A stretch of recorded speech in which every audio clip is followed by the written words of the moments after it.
రోజు కూడా వర్క్ ఏం లేదనమాట, ఖాళీగానే కూర్చున్నాము. మార్కెట్కి పోయినా కూరగాయలు తెచ్చుకుందాం అని చెప్పేసి మార్కెట్కి పోతే సడన్గా వర్షం పడుతుంది. ఆ వర్షంతో పాటు ఎండ వస్తుంది.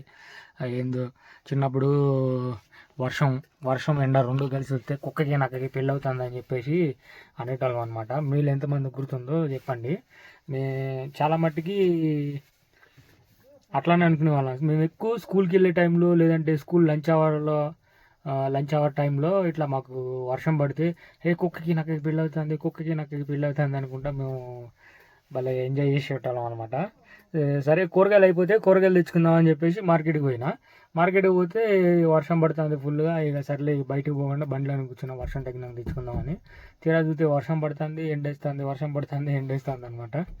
సో ఒకరిని పంపించిన కూరగాయలు తెమ్మని, మనోడిని ఒకరిని పంపించిన కూరగాయలు తెమ్మని చెప్పేసి. వాడైతే కూరగాయలు తీసుకురావడానికి వెళ్ళిండు, నేనేమో బండిలో కూర్చున్నాను. ఈ మనోడు వచ్చిన తర్వాత మళ్ళీ ఆఫీస్ దగ్గరికి అయితే వెళ్ళిపోయి మార్కెట్ నుండి మళ్ళీ ఆఫీస్ దగ్గరికి వచ్చేసినాయి అనమాట. ఆఫీస్ దగ్గరికి వచ్చేసరికి మళ్ళీ ఎండేస్తుంది, వర్షం పడుతుంది. ఎండ వర్షం రెండు కలిసి వస్తున్నాయి అనమాట. అప్పుడు చిన్నప్పుడు జ్ఞాపకాలు గుర్తొచ్చి మీతో షేర్ చేసుకున్నా. ఏమనుకోమాకండి. నచ్చితే లైక్ చేయండి, అలానే సబ్స్క్రైబ్ చేయండి. బై బై, ఉంటాను. నెక్స్ట్ వీడియో కలుసుకుందాం.